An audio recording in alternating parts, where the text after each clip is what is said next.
มีผู้โชคดีทุกคนคิดว่าไผคอมเมนต์มาเลยทุกคนคิดว่าไผที่จะเหมาะสมที่จะได้โต๊ะหินอ่อนสุดนี้ทุกคนคิดว่าไผแน่ที่มีคุณงามความดีและกระดูมันในช่วงเวลานี้เนาะให้ทุกคนเดาเอาบ่บอกแต่ได้แน่นอนเป็นผู้ใหญ่จากประเทศสวิตเซอร์แลนด์คือเก่า เป็นแม่จากสวิตเซอร์แลนด์คือเก่าเนาะและ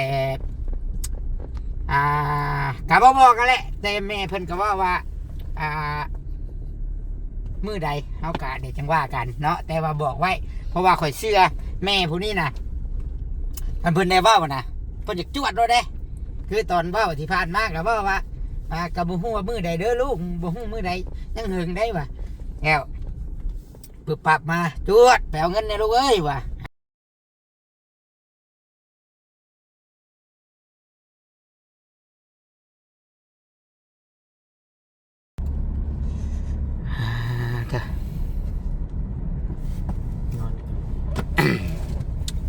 อันนี้เด้อันนี้พอแม่ FC หมู่คู่เพิ่นก็คอมเมนต์มาถามส่งมาถามอยู่แต่เฮือนป้าแอ๋บ่มื้อนี้ตุสิเอ้ย บ่ได้ไปหาคำลาบ่ว่าซั่นเด้อ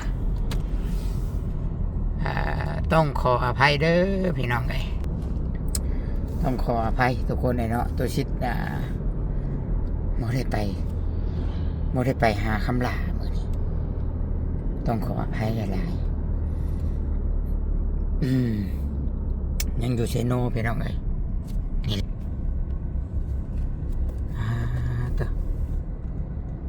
ยังอยู่ในตัวเมืองเซโนพี่น้องโอ้มีคนสลบแล้ว1 คน สบายดีเด้อ FC สบายดี เพราะว่ายังนอนเลยไหมตัวแอกเขา เฮ็ดหยอกคือชื่อสบายดี FC บัดสุทุกคนเนาะ หรือว่านอนเห็ดสบายแหละ นี่นอนหยอกแค่เอาซิเฮ็ดได้สานั่งอยู่รถเนาะมาสิ ส จับบ ายดีบอกให้จะเอาเจ้าออกกล้องนำขอจำให้ก็ได้เจ้าจังโดได้เพื่อนให้ FC เห็นความตัวชิดเมื่อยลำบากให้ตัวยังเป็นประธานพี่น้องเนาะ FC คอมเมนต์เองเนี่ยว่าช่วงนี้บ่าวเวียงเป็นประธานว่าซั่น มีคนขับรถให้ โอเคพี่น้องเนาะตัวชิดก็ขอกราบทักทายสบายดีเด้อพี่น้องยามแรงๆพี่น้องเนาะก็ต้องขออภัยพี่น้องมื้อนี้นะบ่ได้ไปหาคำละอากาศถือว่าดีโอเคเลยมื้อนี้บ่มีฝนมีอยู่เล็กน้อยพี่น้องมีอยู่เล็กน้อยแต่ว่า เนื่องจากว่าเฮาติดภารกิจเฮาต้องไปหาป้าแอ๋ไปปลูกกกไม้ซอยไปเฮ็ดกินเฮ็ดหยังเมี่ยน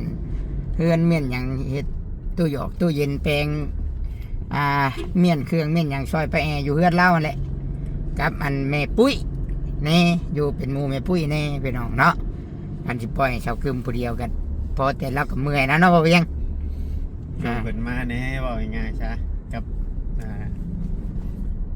โดนพ่อกับเพิ่นทีนึงเนาะ เพื่อเพิ่นสิได้มาหาเนาะ แม่น เพื่อเพิ่นสิได้มาเยี่ยมรับอยู่ฮ่องกงบ่ได้เฮาก็ได้ยินแต่ชื่อจักเป็นประเทศแบบใดจักหน้าตาเป็นแบบใดพี่น้องเอ้ย เป็นขี่ยุ่นผู้มาติ แม่นเฮาก็เลยว่าตัดสินใจว่าบ่ได้ไปมื้อนี้เนาะมื้อนี้ โดย แล้วก็บางทีมื้ออื่นตัวชิดก็อาจจะบ่ได้ไปพี่น้อง ปืนเจ้าก็สินั่งขึ้นบินอยู่บ่ บ่ อาจสิติดภารกิจเดินทางไปมุกดาหารได้บ่เวียงไปมุกดาหารแม่นติดภารกิจไปมุกดาหารโอ้ยขอล้างรถใหม่ๆไปล้างรถกินนี่ทุกคนเลยเนาะไปล้างรถจักว่าสิขี่รถเข้าบ้านนี้จักว่าผลพอดีทางพอดีแบบขี้ดินแดงไปจักแล้วเวียงข่อยสังเกตเบิ่งผลนี่ บ่ ข่อยว่า มันแบบ ข่อยยัน โอ้แล้วหักชาตอนเฮานั่งรอถ่านะมันจากมาเฮงอยู่คำเฮงนี่ตะเก้านี่มันสิไหลไปเลยกับมันเฮ็ดแบบเป็นย่อมๆ ขนาดข่อยยันมันเป็นพอดีแบบ ตีขี้ดินติดรถ มัน นะทุ ยั ก ง คน ไงเห็นบ่ แมนคอยว่าบ่เรือแหละทุกคนไอ้เนาะแต่ว่าตอนนี้ก็กำลังสีเข้าเมื่อบ้านเด้อพี่น้องมื้อนี้เข้าเมื่อแต่เว้นแน่เวลา3 โมงก็บางทีมื้ออื่นนี่ก็บ่ได้ไปหาคำละเพราะว่าจะติดภารกิจไปมุกดาหารแต่บางทีบ่เวียงเราก็อาจสิไปบ่หรือว่าในใดก็ถ้าพังเบิ่งคลิปนำบ่เวียงพี่น้องตัวชิดก็ยังบ่ได้นอนเดี๋ยวสิเมื่อถามอีแม่อีกก่อนแต่ว่ามื้อนี้นั้นเนาะก็สิเข้าเมื่อตะเว้นนั้นพี่น้องเอ้ยทางสลาพี่น้องต้องขอบใจสลาหลายๆสลาเพิ่นฝากเงินมาเพิ่นให้ทางสาวกึมกับแม่ปุ้ยพาทีมงานพี่น้องให้สาวกึมพาบ่เวียงกับตัวชิดแล้วก็ไปฮับเข้าไปฮับเอาครอบครัวไปเอาโมนี่กับแม่โมนี่กับบิวตี้กับแม่แล้วก็วีรวันไปเที่ยวสวรรณเขตไปล่องแพว่าสันอุ้ยยามนี้น้ำขึ้นจำพอสิลงอยู่บ่ยามนี้น้ำของน้ำขึ้นจำบ่เวียงเอ้ยย่านได้ข่อย มันเป็นแบบไรเพื่อนข่อยก็ยังบ่เคยลง นั่นแหละ เชื่อ ยังว่า ข่อยก็เคยลงตอนมันน้ำมันบ่ขึ้นแต่ตอนนี้น้ำมันสิเต็มทะพังคลองเลยได้น้ำนะ ไปเบิ่งให้แล้ว ลูกหาผัดมีแต่เด็กน้อยบาดนี้พังเบิ้งพี่น้องเอ้ยและตอนนี้นั่นกำลังสิเข้าไปเอาแม่ๆแล้วกับลูกๆจุมเพิ่นเนาะแต่ก่อนอื่นเบิดก็ต้องขอบใจเด้อขอบใจสาราหลายๆที่ ขอบใจ เลี้ยงเขาพี่น้องเลยเนาะเลี้ยงเขาเลี้ยงน้ำในมื้อนี้ถือว่าพักผ่อนซะไปมื้อนึง เนาะก่อนเนาะ กินฮอดอยู่คำด่าแต่ว่ามันก็ จน บ่ก็ข่อยสิบ่ตัดสินใจบ่พาเจ้าไปมื้อนี้น่ะ เลย มันเป็นแบบนี้ เป็นแบบใด ช่วงบ่ายแล้ว สมมุติว่าเฮาไปเนาะฮอดพุ่น หักกระฮอดได้นี่เนาะเอาไปเนาะ เพื่อเฮาสิย่างเข้าไปอีกบ่ายนี่นะ เลยจะยันคอยเป็นลมบ่ โอ้ยข่อยย่านเจ้าเมื่อยนี่มันแดดนะมื้อนี้ แดดวัดแดดพุ่นแน่แดดพุ่นแน่นะมื้อนี้น่ะมีฝนตกแล้วก็มีแดดแต่ว่าคือเห็นคลิปเขาว่าแสนลงอยู่เนาะ เขาไปอยู่ไปจักแล้ว เพิ่นลงในคลิปเดียวหั่นนะพี่น้องแต่ว่ายังดูทุกนี่เฮายังบ่ได้เข้าไปเบิ่งน่าจะไปหั่นแหละแต่ว่าญาติเพิ่นไปตรงไปพุ่นโนดมันเฮาอะยังคาอยู่พี่อ่ะนะ เลย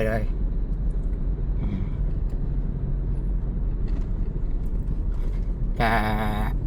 พังเบิ่งเนาะก็ต้องขอบใจอันสารา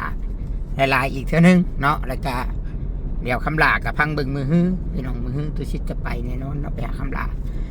แต่ว่ามือนี้ถึงว่าตุชิตจะบ่ได้ไปเด้อพี่น้องเด้อถึงว่าตุชิตจะบ่ได้ไป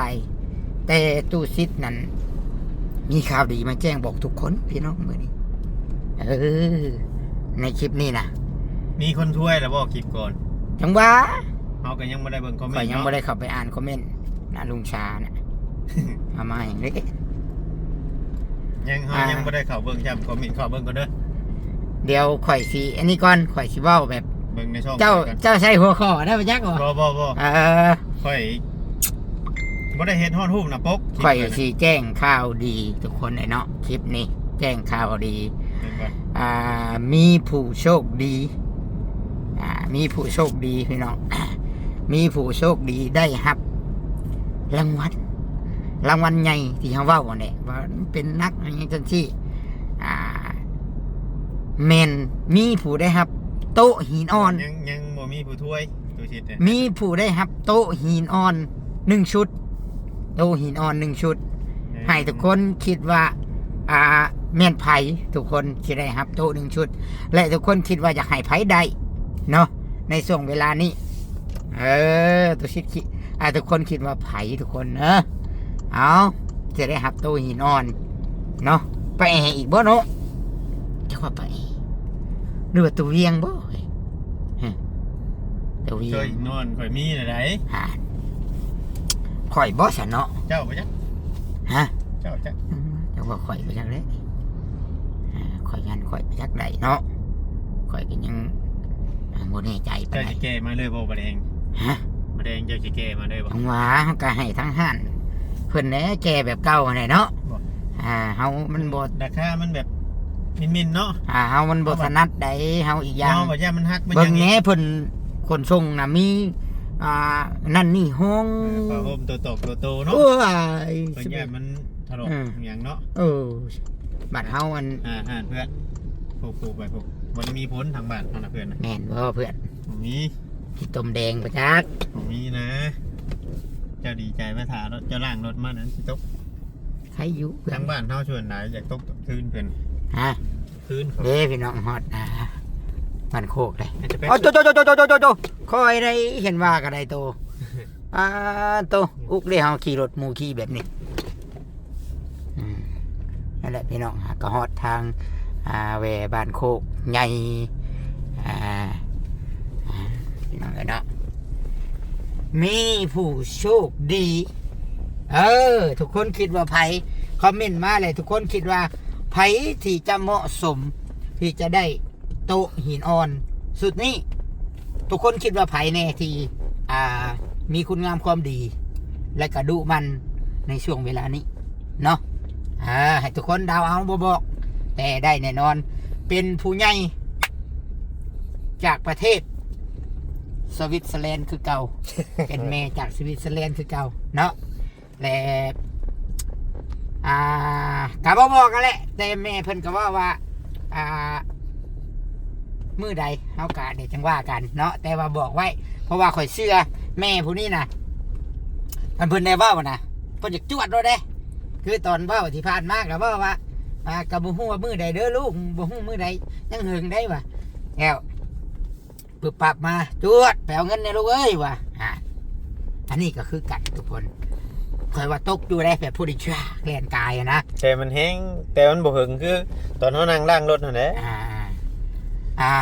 เนาะทุกคนคิดว่าไผ่เด้อทุกคนเด้อแต่ว่าตัวชิดน่ะดีใจหลายดีใจก็คิดว่าผู้ที่จะได้รับนี่ค่อยคิดว่าเหมาะสมกับการได้รับสิ่งดีๆจากแม่ประเทศสวิตเซอร์แลนด์เนี่ย โดย ค่อยว่าคุณงามความดี แต่ว่าค่อยบอกได้บอกเวียงพูดแล้วแต่ค่อยบอกเลยว่าคุณสมบัตินี่มีแบบชมกับที่ได้รับแน่นอนนะแม่เราเบิ่งคนบ่ผิดดอกพี่น้องครับข่อยก็คิดว่าผู้นี้น่ะสมควรแก่การจะได้1ความดูมัน2ความดี3การทำปากเว้าแล้วเพิ่นก็ถามเขาก่อนได้อีเมลแล้วก็ถามตัวชิดก่อนว่าสมควร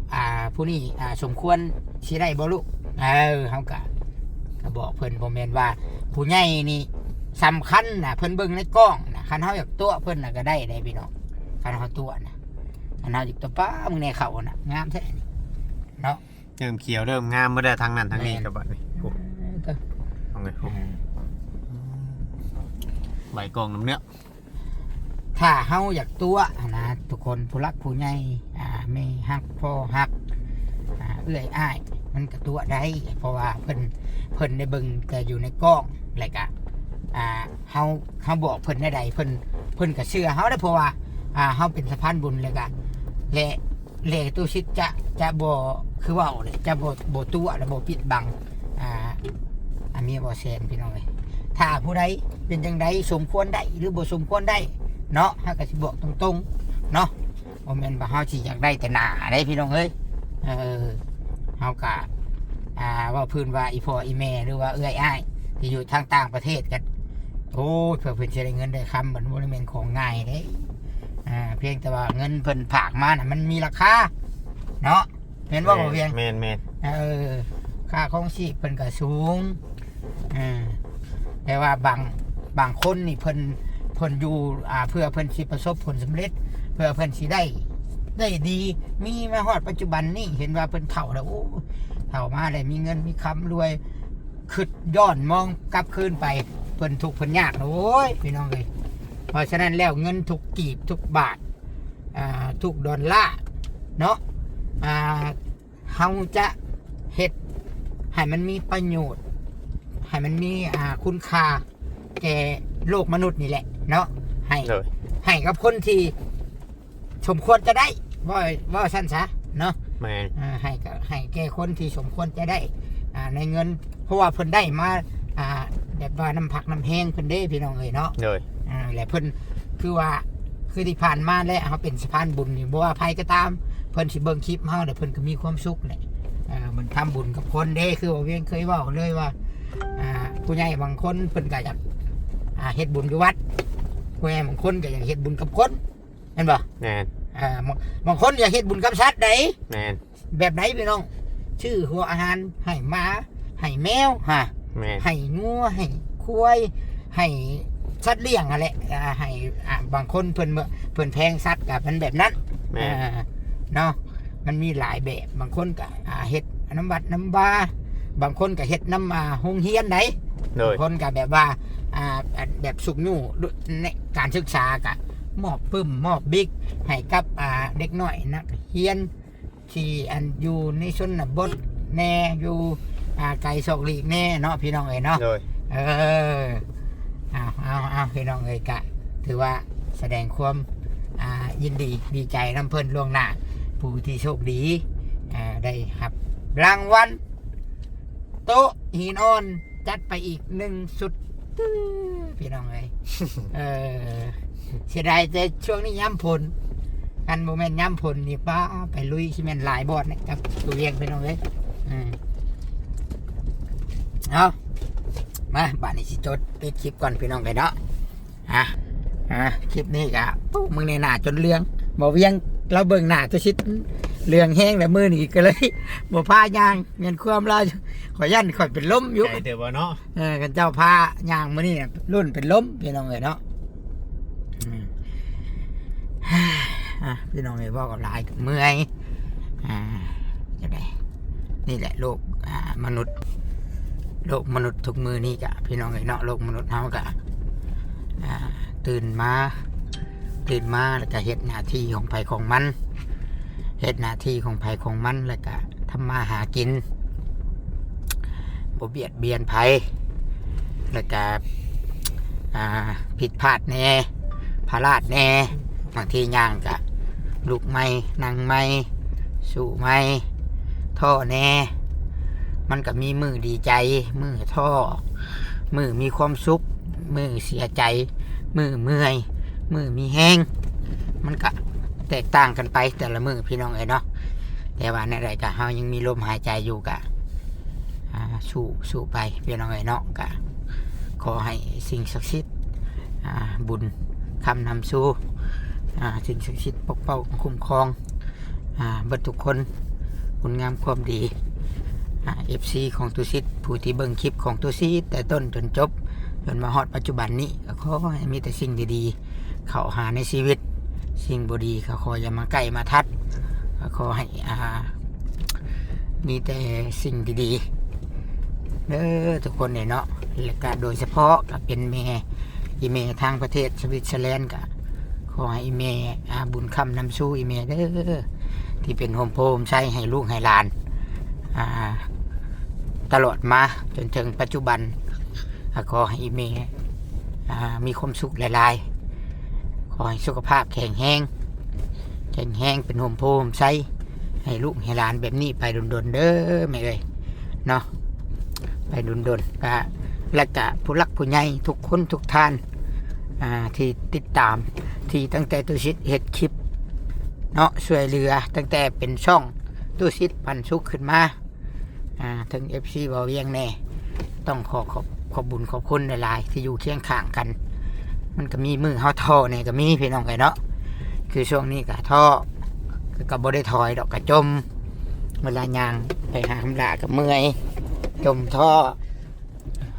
น้ำมันเมื่อยน้ำหยังแต่ว่านี่แหละคือหน้าที่เขาต้องอย่างเฮ็ดให้มันสำเร็จเนาะคำลากับลูกคำว่าเขาไปขึ้นนั่นที่สิซุบหัวนอนก็ยังบ่มีคันเขาถอยตอนนี้เขาปะเขาท่อเขาถอดใจชีวิต2 คนเด็กน้อยคนหนึ่งกะบางทีมันสีเป็นไปแนวใหม่เนาะบ่เวียงเนาะก็เลยต้องสู้เนี่ยพี่น้องเลยต้องสู้มีเมื่อยแน่มีความสุขแน่กะปะปนกันไปคือว่าแต่ว่าสำคัญก็คือตุสิทธิ์ก็อยากให้สำเร็จถือว่าเป็นข่าวดีได้พี่น้องเอ้ยครับคำลาอันนี้ขนาดว่าทางเปื้อนทางหยังเนาะบอล สั่งเครื่องพี่น้องเอ้ยบอนสั่งเครื่องสั่งเครื่องน้ำบ้านเพิ่นก็หับปากว่าถ้ามีงบถ้างบถึงเพิ่นก็สัญญาเพิ่นสัญญาว่าจะพยายามเอาอุปกรณ์เข้าไปให้ได้คือแห่คือซ้ายเพิ่นก็สิเอาผ่ายางเพิ่นผ่ายางเลยใส่รถไถแล้วแกเข้าไปให้เท่าละน้อยเพิ่นก็อยากให้คำลาได้คือกันนำบ้านนะพี่น้องจังใดก็ขออย่าให้มีอุปสรรคอย่างไรเนาะก็จะให้มันสำเร็จไวๆตัวชิดชาวบ้านเพิ่นก็ดีอยู่เลยชาวบ้านแถวนั้นก็เนาะดีมีแต่ผู้ยิ้มผู้แบบให้ความร่วมมือแม่นซาเฮาสัมผัสนะก็ตัวชิดก็อยากเฮ็ดหน้าที่ให้มันสำเร็จในช่วงที่เดี๋ยวเข้าออกเข้าไม่ออกนี่ตัวชิดจะบ่ได้ไปแบบนี้แน่นอนนอกจากว่าคันไปก็ส่งแรงมันก็ค่ำเด้พี่น้องมันก็ค่ำเบิ่งละก่อนตามความจริงคันเวลาเนาะคันห่างกายค่อยไวค่อยก็ค่ำค่อยก็สิไปมื้อละคลิป2คลิปก็ไปค่ำก็ได้สิสู้เต็มที่เด้อพี่น้องเด้อโดยสุดท้ายนี่ตุชิดกับบ่าวเวียงไชอาจจะได้ขอกล่าวคำว่าสบายดีพี่น้องสบายดีเด้อ